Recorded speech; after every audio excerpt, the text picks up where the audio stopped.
Lumiere's chandelier sparkled above me.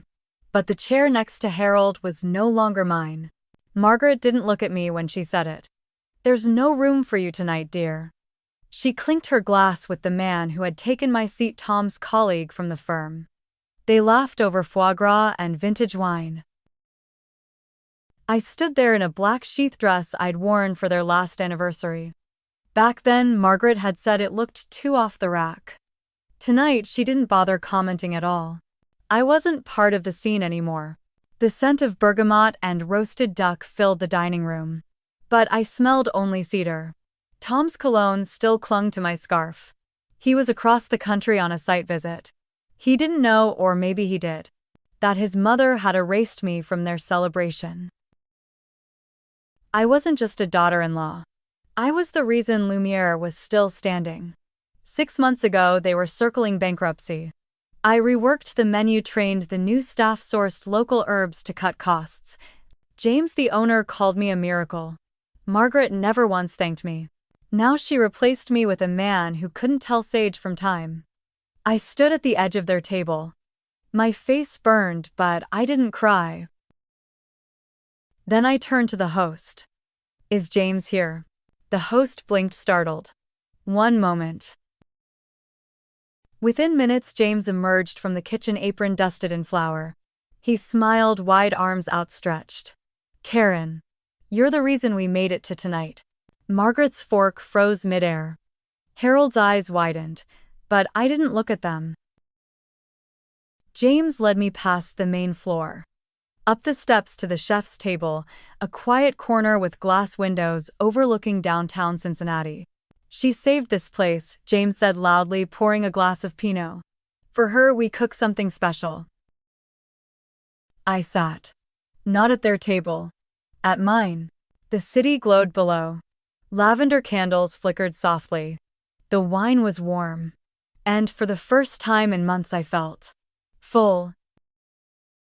If your family replaced you at the table, would you walk away or claim your own seat? Where are you listening from tonight? Has anyone ever made you feel invisible at your own table? Asterisk. Asterisk.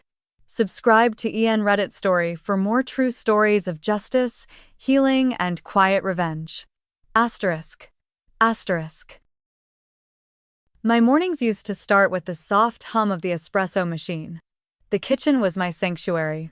Sunlight would slip through the blinds and hit the marble counter just right. I'd chop mint leaves with my grandmother's knife, still sharp from my late-night sharpening ritual. That kitchen in Dayton wasn't much, but it was mine. The linoleum floors curled at the edges.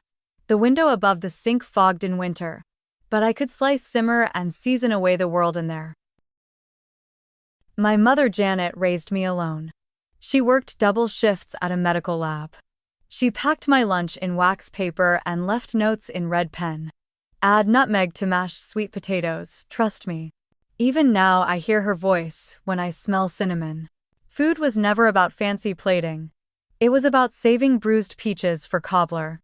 Stretching one chicken over 3 meals. Keeping dignity when money was tight.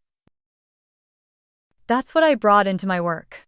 By the time I met Tom, I had just landed my 3rd corporate catering contract.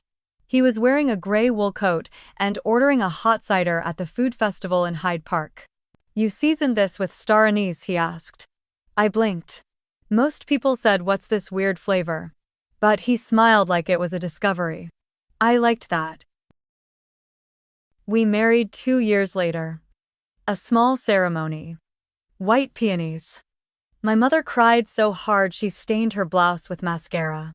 Margaret, on the other hand, dabbed her eyes with a lace handkerchief that didn't absorb a single tear. She wore a pearl set and told the florist to replace the tulips. "Too provincial," she'd said, glancing at my dress. Tom laughed it off. "She's just old-fashioned." But it wasn't fashion, it was control. And I was never going to fit her blueprint. Our first few years were quiet. Tom worked long hours at the firm. I started consulting for local restaurants, traveling from Columbus to Louisville.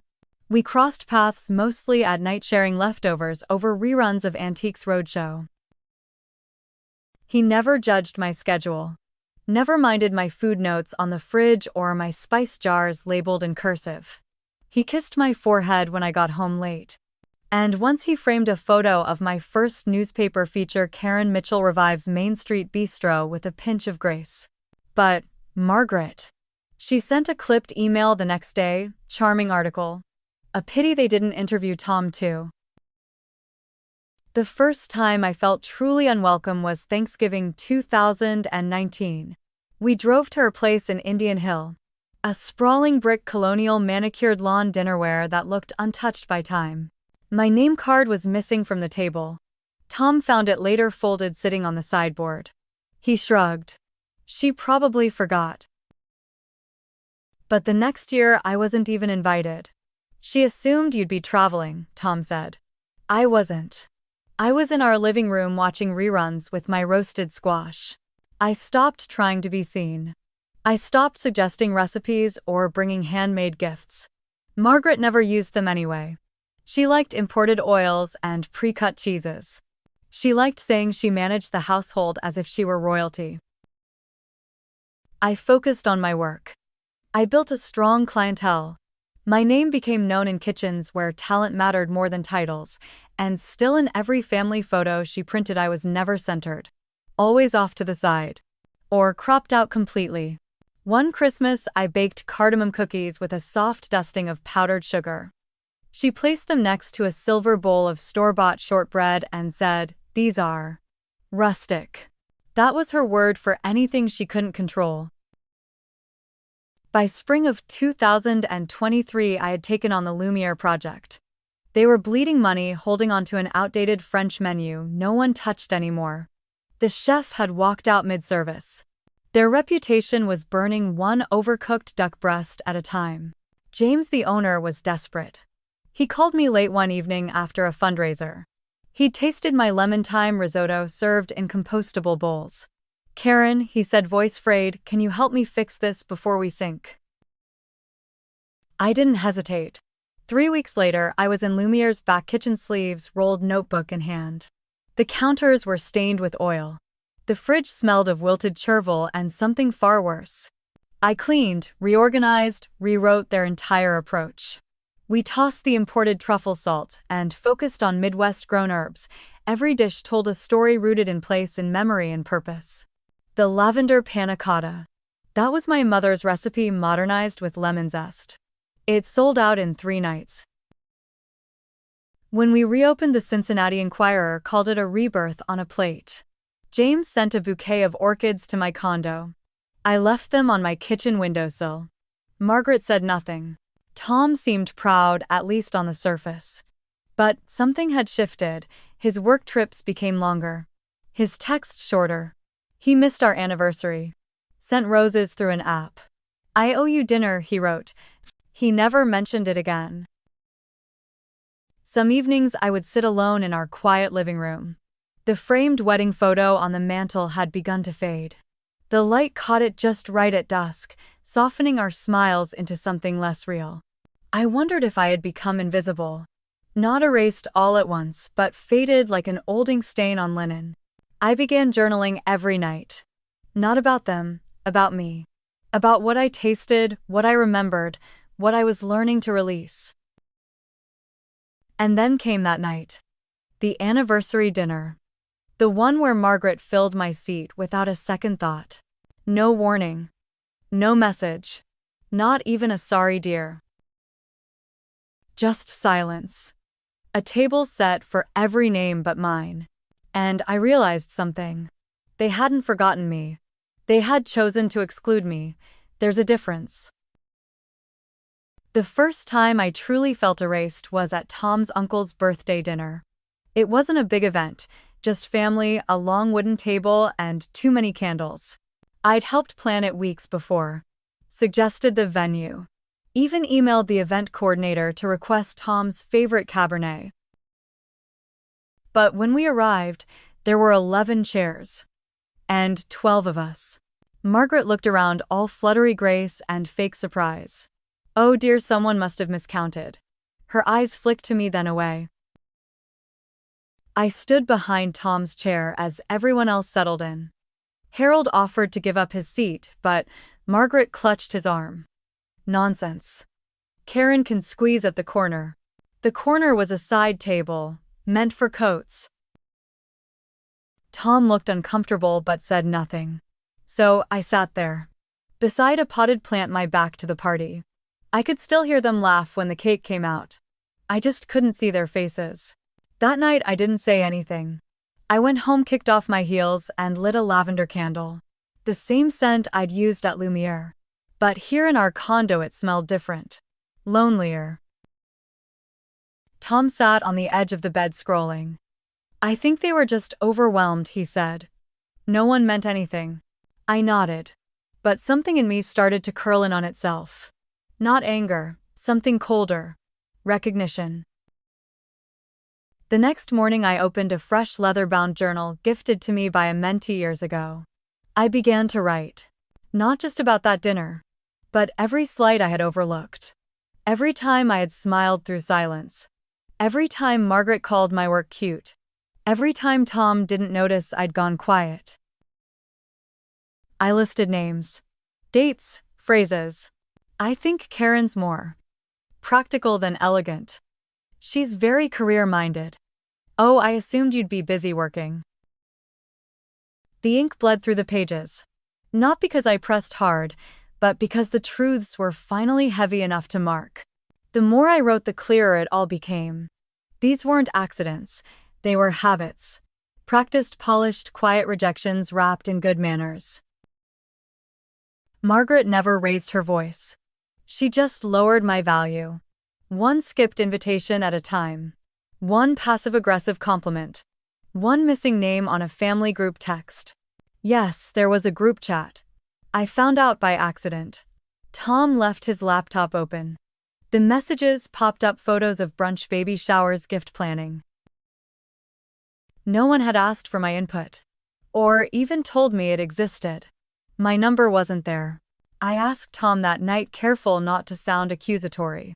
Did you know there's a family group text I'm not in? He looked confused. Then guilty. Oh, that it's mostly just my mom and the cousins. Then, without meeting my eyes, it's easier that way. You're always so busy. Busy. That word again. It had gone from admiration to dismissal. I used to be ambitious. Now I was just unavailable. I lay awake that night, the ceiling fan slicing shadows across the walls. The silence between us was louder than any fight, and still he didn't notice I was crying.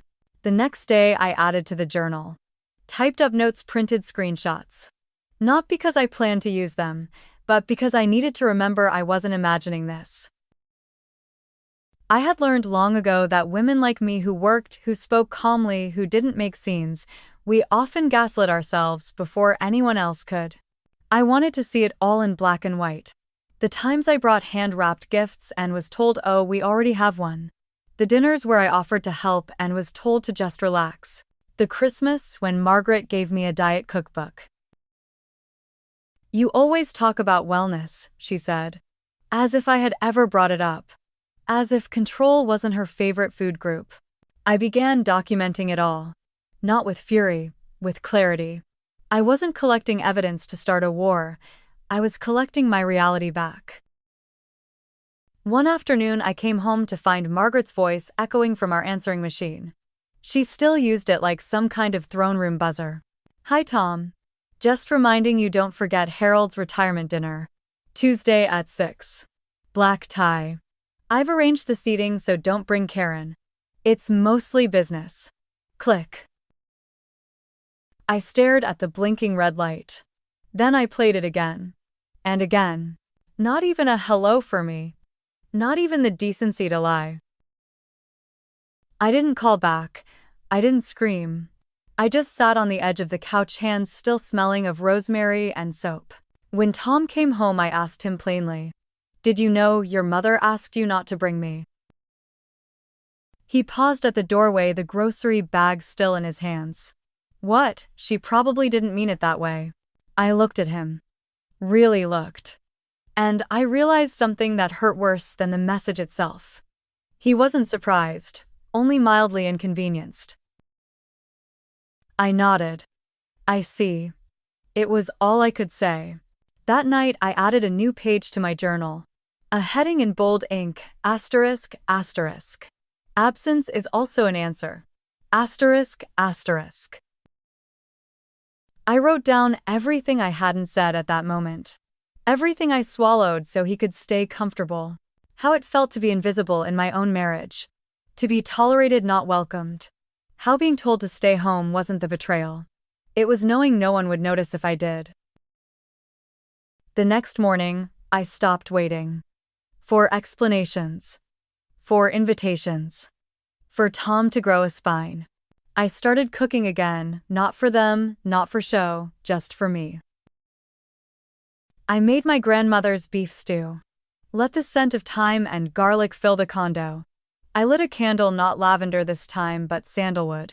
Something deeper, earthier, rooted.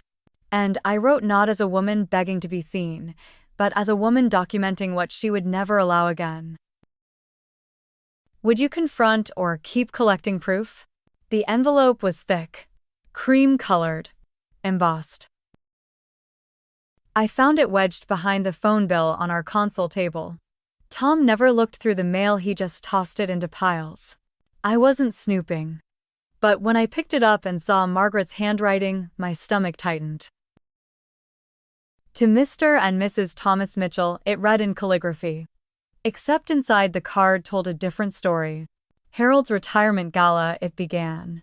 Hosted by Margaret Mitchell and the Greater Cincinnati Arts Foundation. A line beneath in delicate italics, asterisk, asterisk, please RSVP for Tom Mitchell and guest. Asterisk, asterisk. No name. Just guest. I stood there for a full minute. Reading and rereading. Feeling the heat crawl up my neck like static. Guest. After 10 years of marriage. After holidays I had cooked for. After birthdays I had been skipped on. I wasn't even worthy of a name. That night I laid the card beside Tom's dinner plate. He came home late, briefcase slung low, tie already loosened. The scent of subway dust and cold air clung to his coat. He glanced at the card, then at me.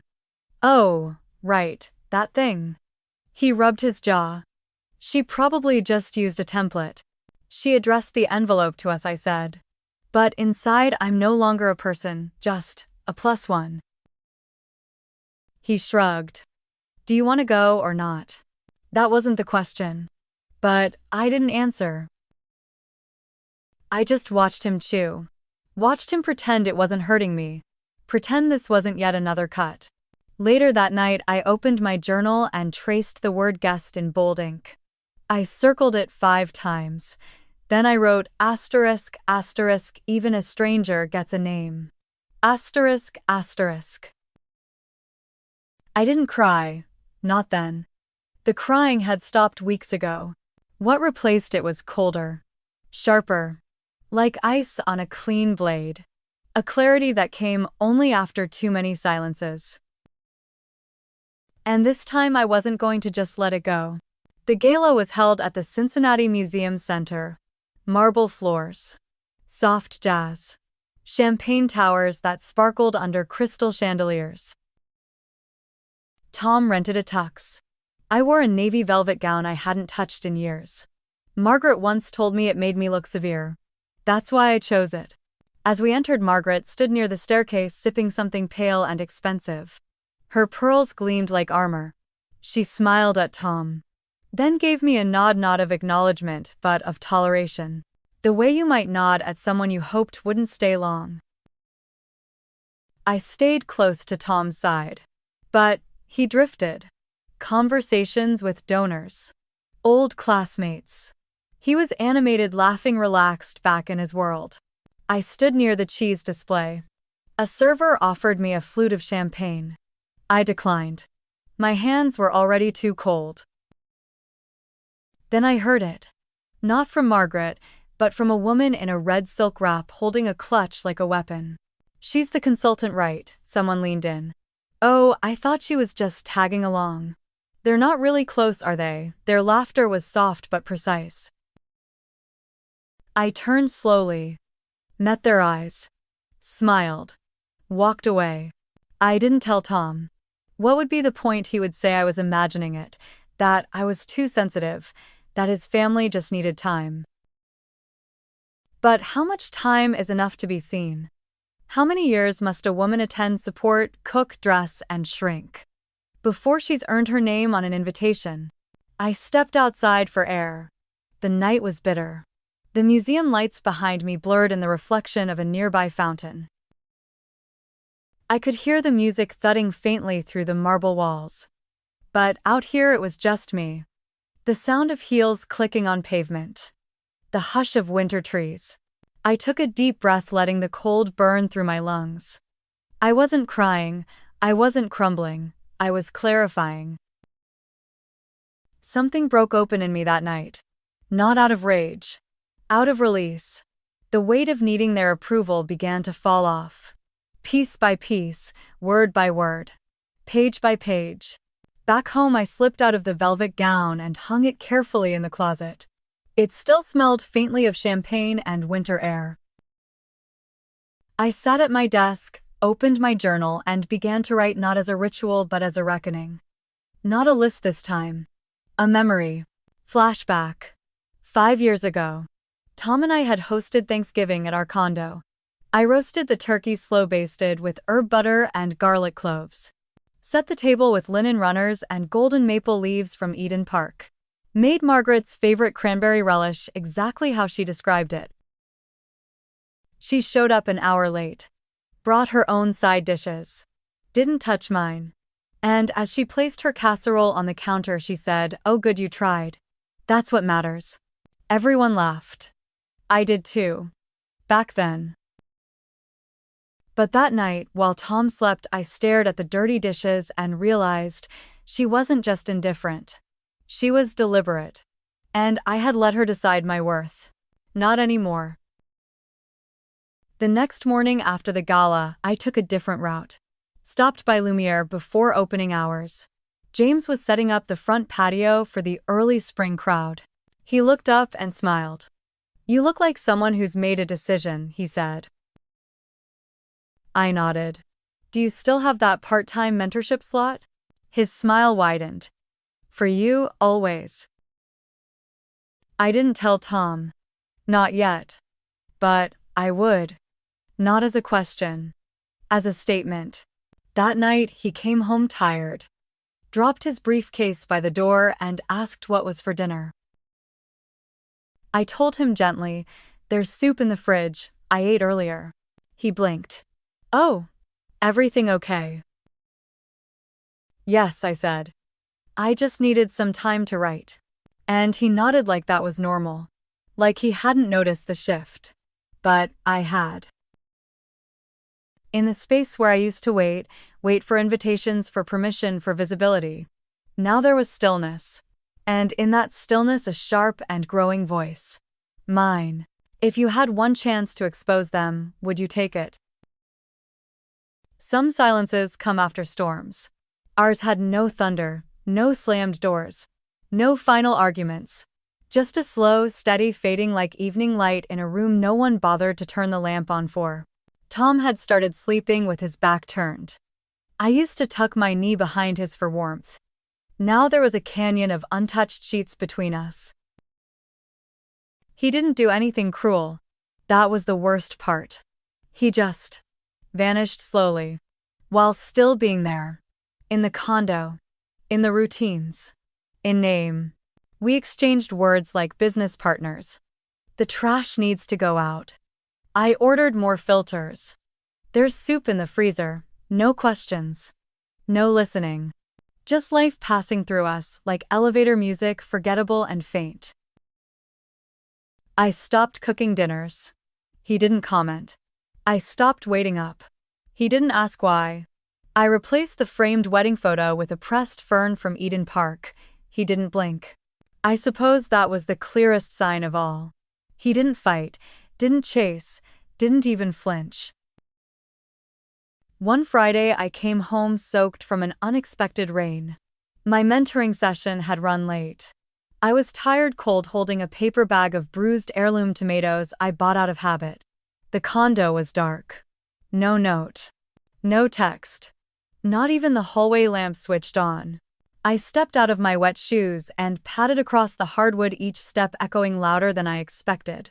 His keys weren't on the counter, his coat wasn't on the hook. I poured myself a glass of red wine. It tasted too sharp. I didn't bother with dinner. Didn't bother with music. I just sat in silence, the kind that presses against your chest like a stone. I stared at the spot beside me on the couch. The slight indentation where his head once rested during movie nights. Where we used to lean into each other, knees touching. It had puffed back up. Like even the furniture had stopped expecting him. I thought about texting him. Asking where he was. If he was okay, if we were okay. But the phone stayed face down. And I stayed still. Wrapped in a blanket I didn't remember buying. Letting the silence stretch until it became something else. Not grief. Not yet. But the shape of what I feared was coming. A life I was living alone.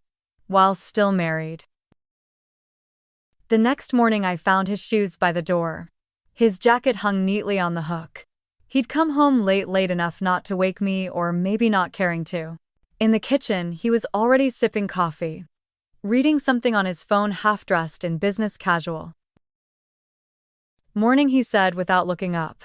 Where were you last night? I asked it calmly. Not with suspicion. Just a need to fill the silence with truth. Drinks with the team. We wrapped up the Jackson Ridge project. His tone was so normal it almost made me feel ridiculous. As if I were the one making a scene. You didn't text.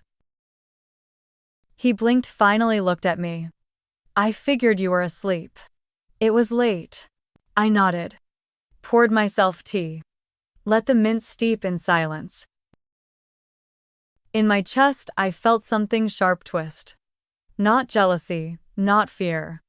But that familiar ache of being an afterthought. He used to text when he was 5 minutes late.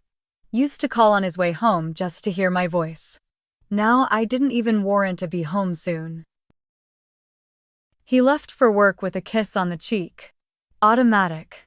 Empty. Like pressing enter on an email without rereading it. After he left, I sat at the table, fingers curled around the mug, watching the steam rise and disappear. I didn't cry. The tears had been rationed. And I was saving them for something that still mattered. I pulled my journal closer. Wrote in black ink. Asterisk, asterisk. You can be married and still feel completely abandoned. Asterisk, asterisk. Then I listed the little things. The groceries he no longer picked up. The shows we stopped watching together. The way he answered sure to everything I said. Sure. Like he was agreeing out of default, like my presence had become background noise, familiar but unimportant. I thought about calling Monica, my old colleague.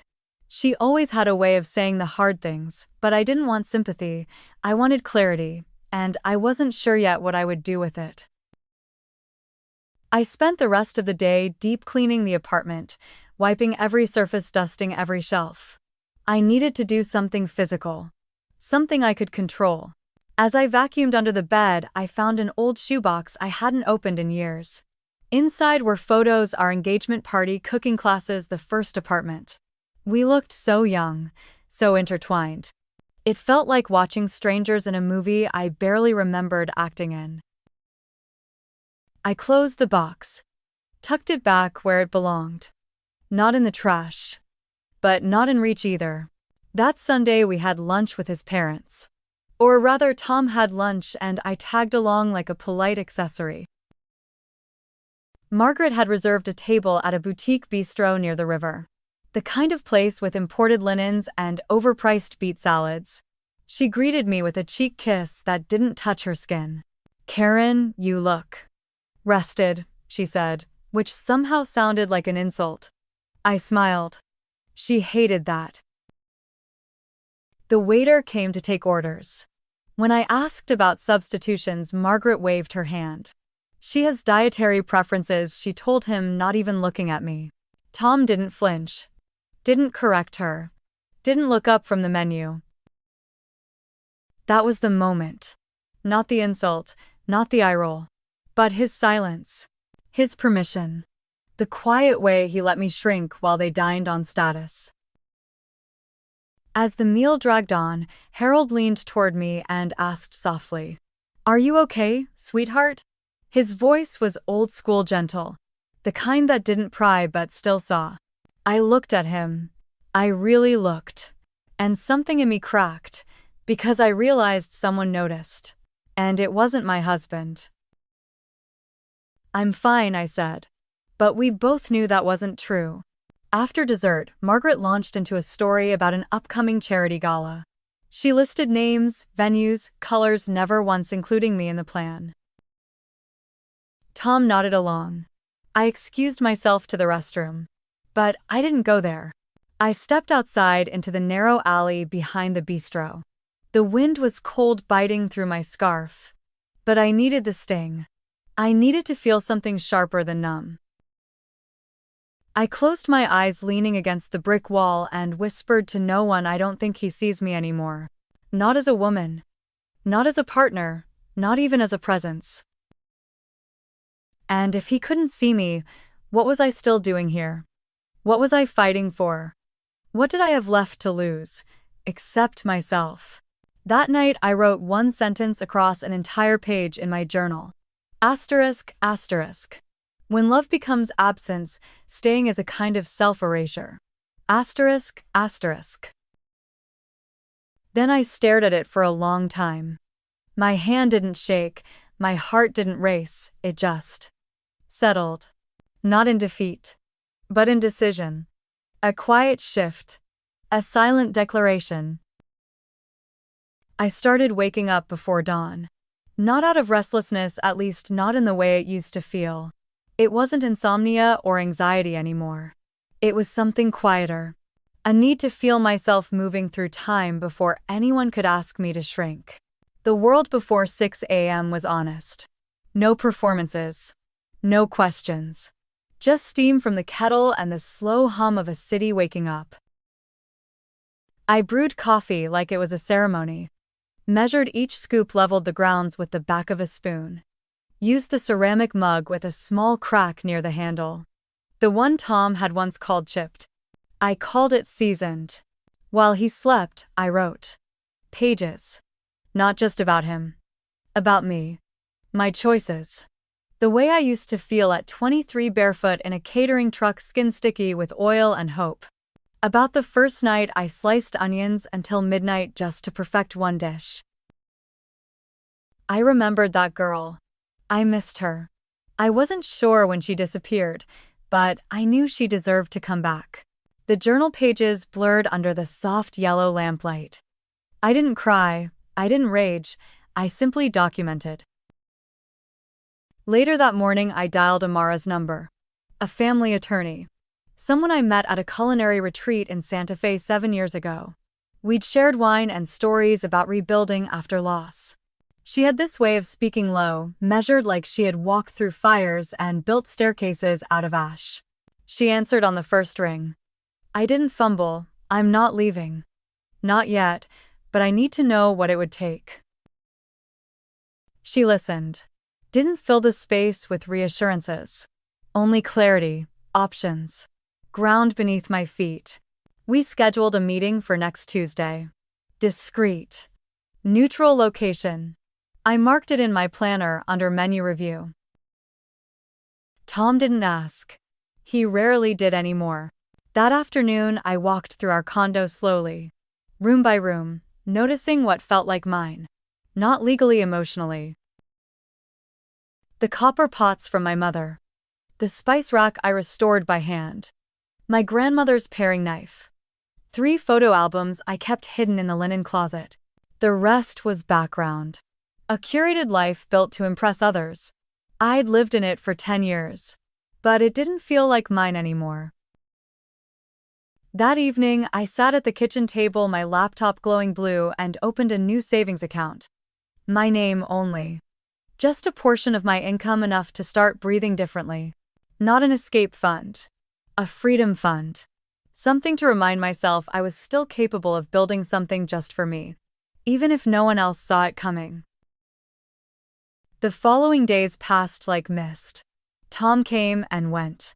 We moved through the condo like polite strangers sharing space but not presence. He asked about groceries once. I answered, that was it. I cooked again. Not for him. For me. Small meals I craved but had forgotten how to enjoy. Oven-roasted carrots with rosemary. Steel-cut oats simmered slowly with cinnamon.